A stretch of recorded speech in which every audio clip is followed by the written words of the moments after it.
একসময় বাংলার তরুণরা বুক চিতিয়ে বলতো বন্দে মাতরম। যাদের আত্মত্যাগে বাংলা আজও গর্ব করে, তাদের উত্তরসূরিরা কি আজকের অন্যায়ের বিরুদ্ধে দাঁড়াতে পারছে? আজ বাংলার মেয়েরা নিরাপদ নয়। ছাত্র আন্দোলন দমন করা হয় লাঠি দিয়ে, দুর্নীতিতে ভরা স্কুল, চুপ মিডিয়া।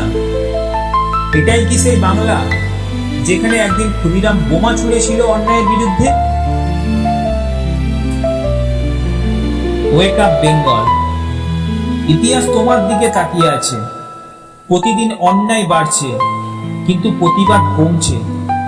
জেগে ওঠো, দাঁড়াও, না হলে কালকেও হারাবে। কারণ ঘুমন্ত জাতির ভবিষ্যৎ কখনো জাগে না।